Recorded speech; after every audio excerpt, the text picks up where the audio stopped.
Hey, what's up, y'all? So I've been really enjoying using Ableton on my MacBook when I go to cafes and stuff like that. And also, it's like 5 in the morning right now. So let me take a quick sip of this tea. Yeah, so I've been really just uncovering things. I'll talk more about that in a future video. But a piece of hardware that I have really been intrigued with over the past, I guess, year since it's been unveiled, but even longer than that, when the previous iteration was around, is Ableton Push 3. And a buddy of mine lent me his brand new Move. He didn't even open the Move up. But yeah, so I've been exploring Move. I'm still going to continue to explore Move and kind of, understand how to use it and just kind of lean into it a little bit more. But in today's video, what I wanted to kind of talk a little bit about and also explore with you guys is whether or not Move is just as inspiring or close to it to use as a controller for Ableton as Push 3 is.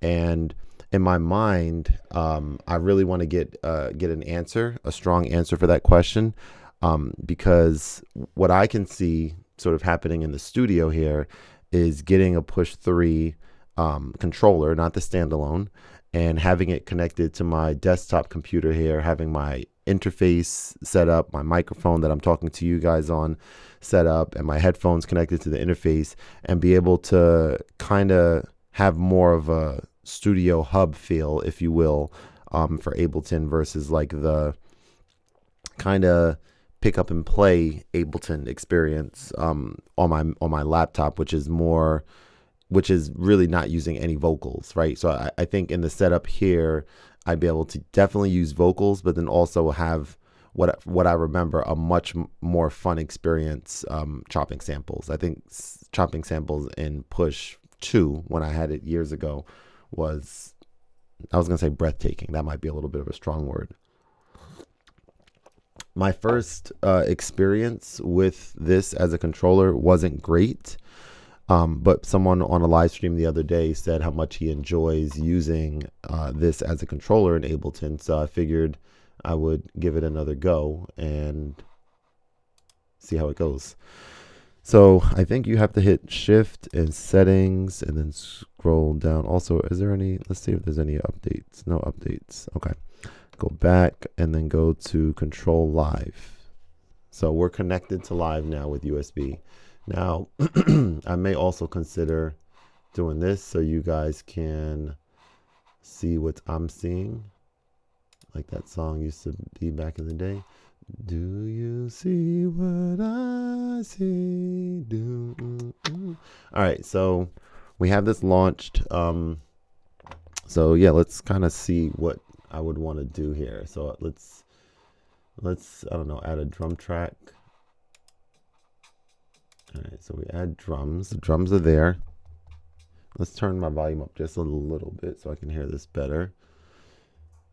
So yeah, some of the things I bought the Novation Launch Key Mark IV. Let me close this door 1 second.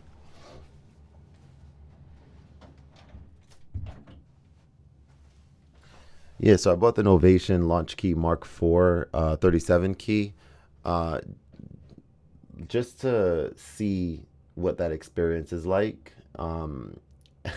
It's just funny. You always kind of convince yourself sometimes that like this new thing is going to change everything or is going to be the missing piece. I convince myself that, yeah, as soon as I get this keyboard is going to be the perfect companion, and it's probably not. It's probably not.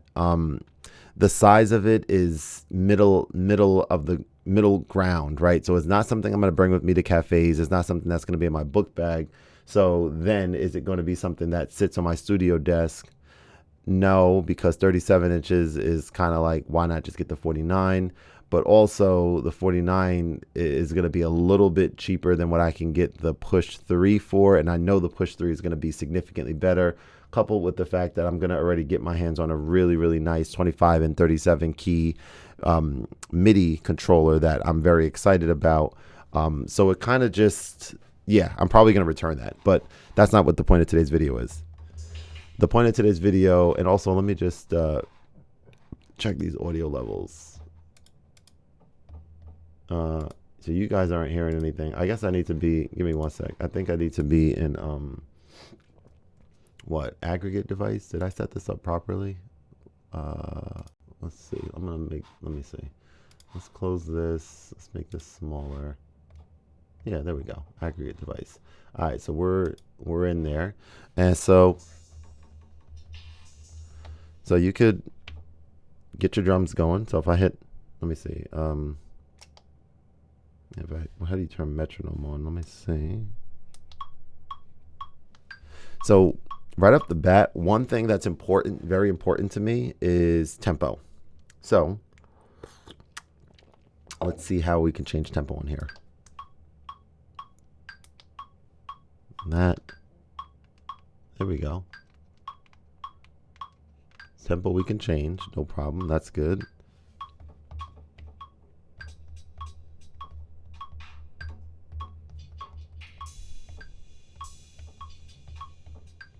I need a different drum kit.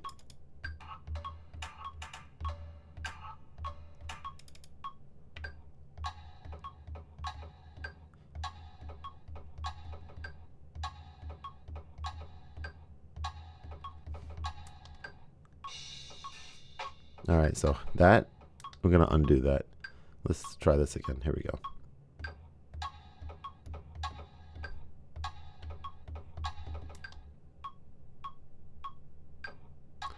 So then if we want to quantize that. So one thing, holding, I gotta be able to switch back and forth here, don't I? There we go, that's pretty good. So one thing is holding this and pressing this is gonna quantize. But how do you change the percentage again? Is it in settings? No, it's in this thing. I might just go to 100% for now. And then we can turn metronome off. So from here, if I want to, let me see, duplicate. If I press this button here, I think that's gonna, and undo. Oops, didn't mean to do that. Let's go to session view. So if I press this button, it's gonna duplicate, or it should duplicate, but it's not going to because I'm in session view. Now it should duplicate. All right, so that's cool. So again, what I just did was press that button there and it duplicated to a second row, which is what we wanted. I'm gonna undo that really quick. Go back into session view. And there's another button on here that, let's see, let me see something. I don't know. I don't know what the heck that does. Undo, hang on.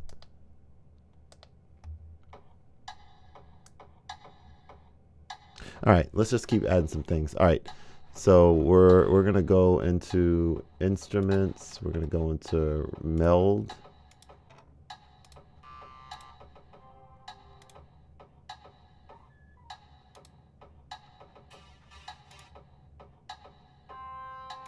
And we'll just bring this sound in. All right, so we have this next sound.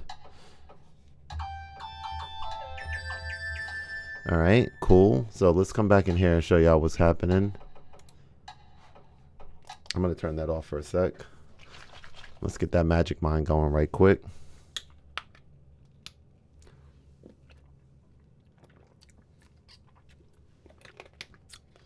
Okay, so far so good with this, I must say. So this is our,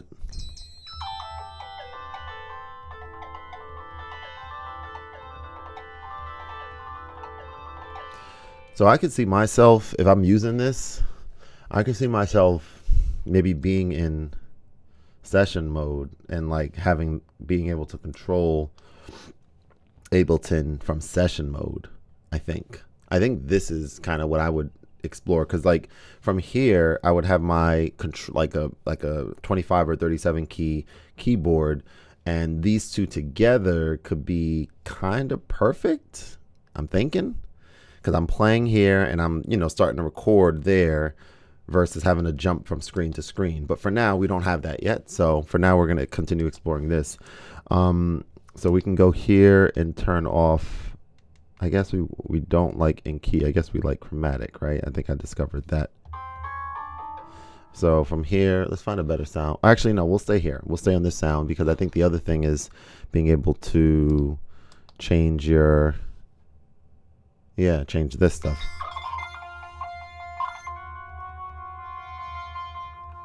Cool.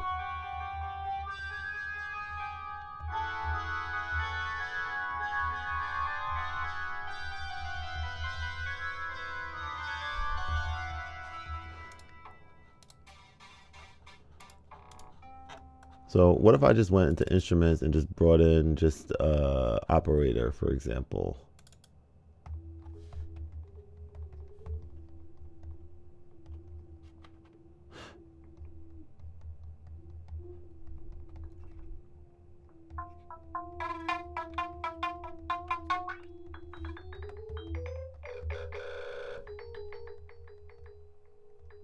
So let me say something. This changes the master volume, of course.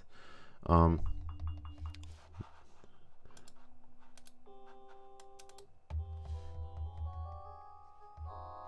trying to see. All right, so that's in controller. We're just trying to explore what else is on here. Yeah, so these change your tracks. That's, of course, these change your tracks. Makes sense. But hang on. Look at that. That's an issue. So when I'm changing tracks, it changes what's highlighted. Look what's happening in Ableton here. It's changing what's highlighted, but the arm doesn't change to the new thing that should be armed. That's interesting. So how do we arm? So we have to figure that out. That's kind of a problem. How do we arm a new track on here properly? I don't know. I don't know. That might be a problem. Okay. What is this now? Alpha velocity.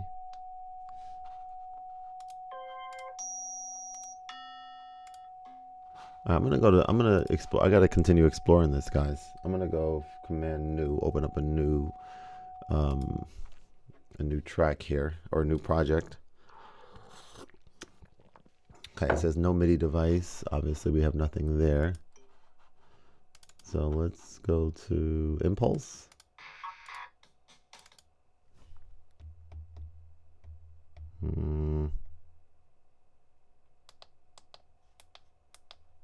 So we're here. What's this? Let me see something. Chromatic or in key? I don't understand. Oh, okay. Okay, now I do understand. So this is another thing.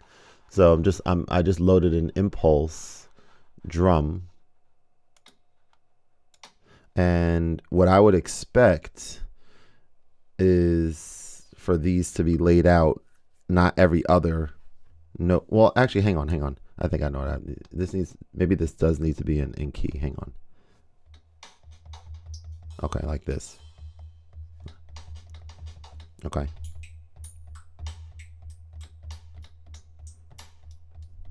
So if I were to just, I want to try to detect tempo. So let's see.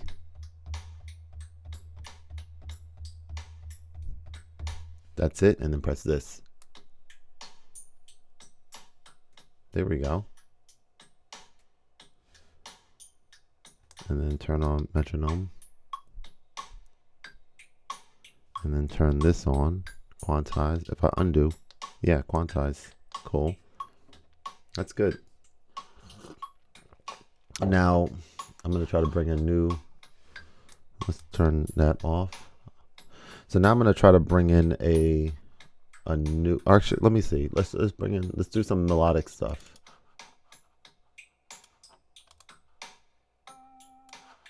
Let's bring this in.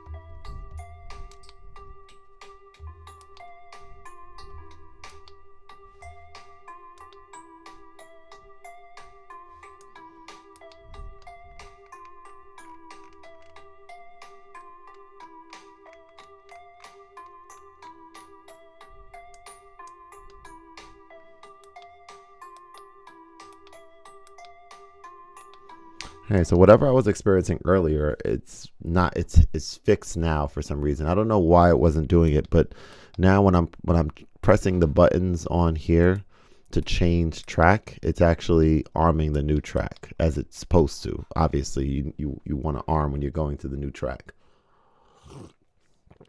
Okay, so we're getting somewhere, so that's cool. It's just about kind of exploring and just getting comfortable with it. So from here, let's keep it playing.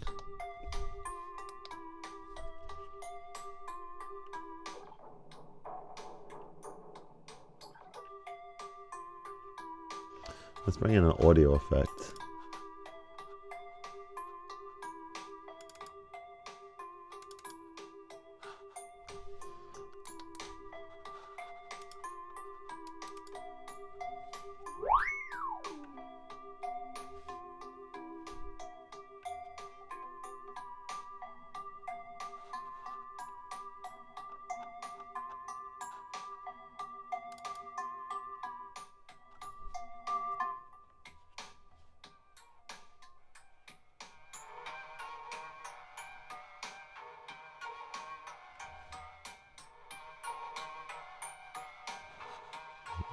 All right, let's get some bass going in here.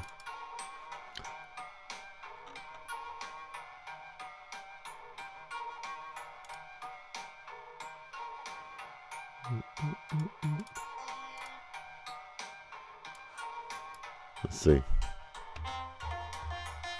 Octave.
So if I want to be able to switch from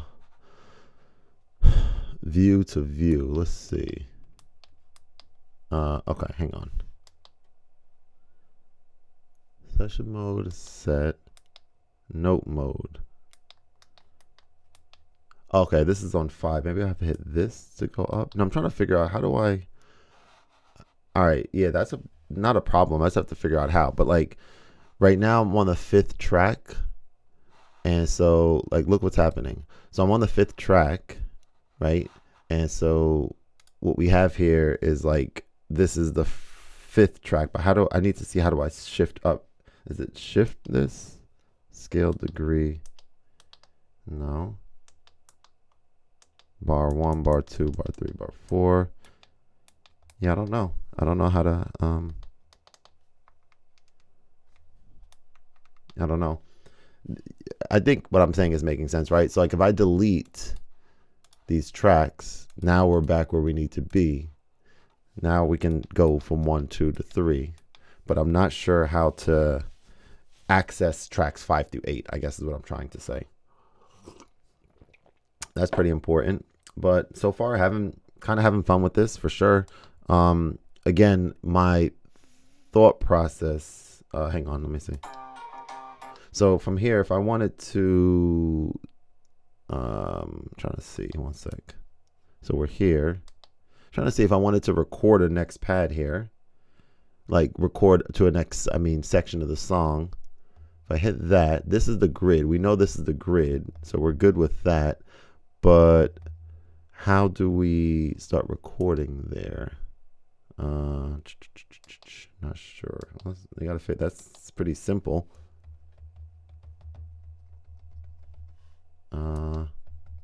Why no sound? Oh, wait, why no sound? So we're here. How do you start recording? So like, check this out. Look at the screen here. Oh wait, I think I know how. It's armed. So now if I just hit record, or if I'm back in session view, if I press this, wait, session view gets rid of arm though. That's weird. I guess you have to hit record there.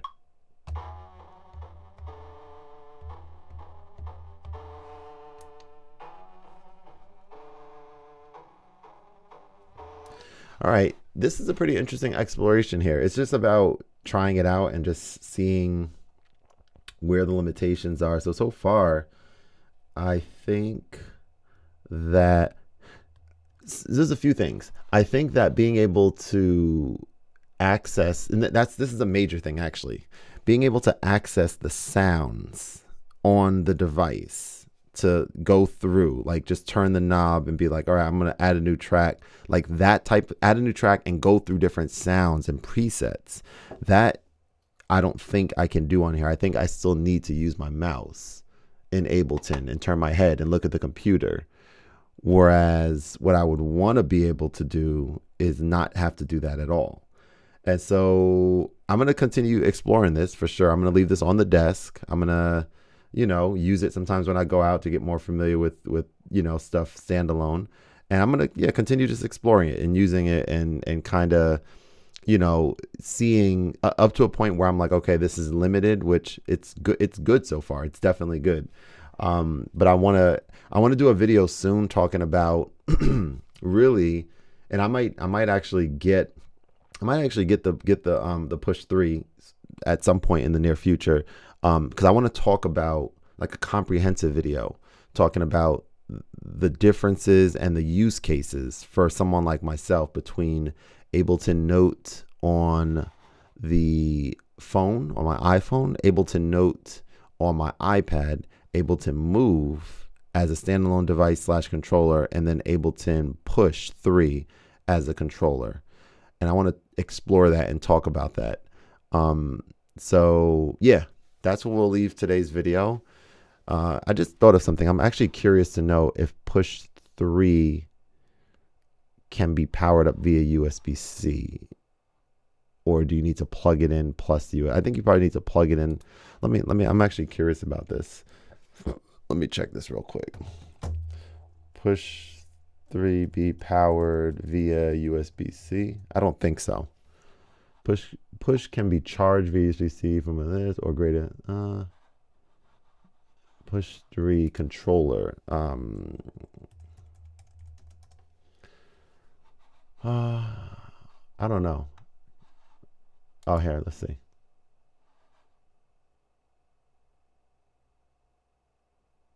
Oh, wow. Hang on. Let's see. So I'm reading this article. What are the options for powering Push? Push standalone.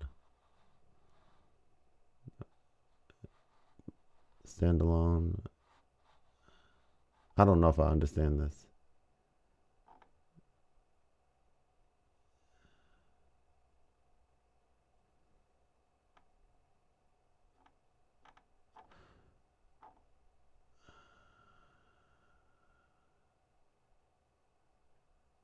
With the dim display and the event screen to be plugged in that included. Okay. Oh, so there you go. Push 3 is connected to a USB. So that's pretty interesting. So that means that the standalone one can be used with my MacBook. All right, so that's kind of a no-brainer. I think I'm gonna have to get this Push 3. Okay. Thank you for watching, guys. I enjoyed this video. Hopefully you guys enjoyed it too. Talk to you later. Peace.